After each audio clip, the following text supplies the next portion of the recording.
एक सुंदर पहाड़ी क्षेत्र में एक बहता हुआ झरना था, जिसका पानी स्वच्छ और शीतल था।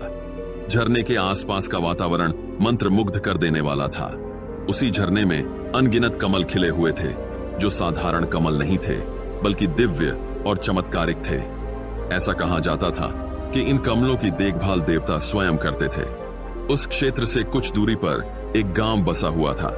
गांव के लोग सरल, ईमानदार और मेहनती थे, लेकिन अचानक गांव में एक अजीब सी बीमारी फैल गई।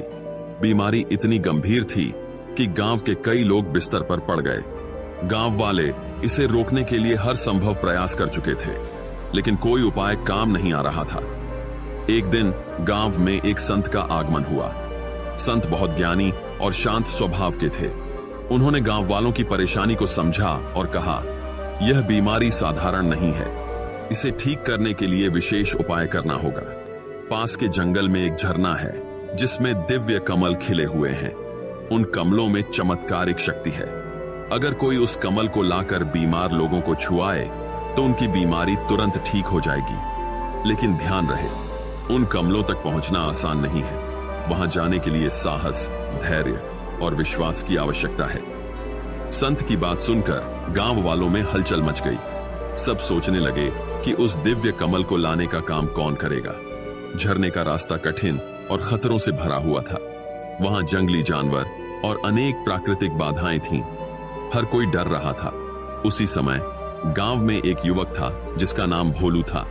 भोलू गरीब लेकिन निडर और परोपकारी स्वभाव का था। उसने गांव के लोगों की मदद करने का निश्चय किया और कहा, मैं उस झरने से दिव्य कमल लाने के लिए तैयार हूं। चाहे जितनी कठिनाइयां आए, मैं पीछे नहीं हटूंगा। भोलू के इस साहसिक निर्णय से गांव वाले भावुक हो गए। सबने उसे आशीर्वाद दिया और उसकी यात्रा के लिए जरूरी सामान दिया। संत ने उसे कुछ मंत्र और एक ताबीज दिया, जो उसे झरने तक पहुंचने में मदद कर सकते थे। भोलू ने अपनी यात्रा शुरू की। जंगल में प्रवेश करते ही उसने महसूस किया कि यह साधारण यात्रा नहीं होगी। चारों तरफ घना जंगल, खतरनाक जानवर और अनजान रास्ते थे, लेकिन भोलू का हौसला मजबूत था।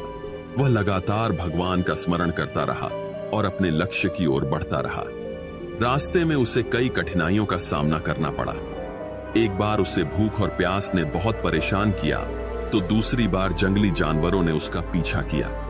लेकिन भोलू ने अपनी बुद्धि और संत द्वारा दिए गए मंत्रों का उपयोग करके सभी बाधाओं को पार किया।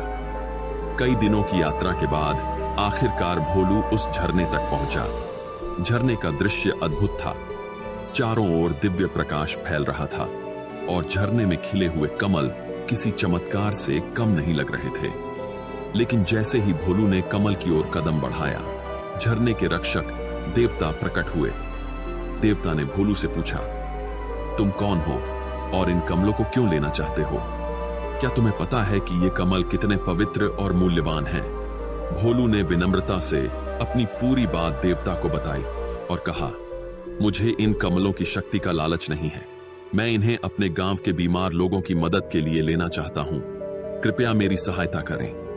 भोलू की सच्चाई और निस्वार्थ भावना ने देवता को प्रभावित किया। देवता ने कहा, तुम्हारी भक्ति और साहस देखकर मैं प्रसन्न हूं। तुम यह दिव्य कमल ले जा सकते हो, लेकिन याद रखना, इन कमलों का उपयोग केवल अच्छे कार्यों के लिए होना चाहिए। भोलू ने देवता का आभार व्यक्त किया और झरने से कुछ दिव्य कमल लेकर गांव की ओर वापस लौट पड़ा। रास्ते में भी उसे कई कठिनाइयों का सामना करना पड़ा, लेकिन अब उसके पास देवता का आशीर्वाद और कमल की शक्ति थी। गांव पहुंचते ही भोलू ने संत को सारी बात बताई।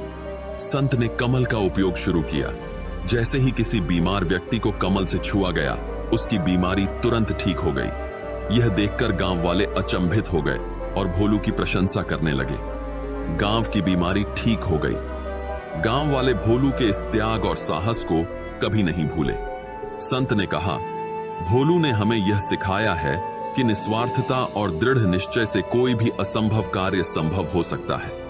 उस दिन के बाद से भोलू पूरे गांव के लिए प्रेरणा स्रोत बन गया।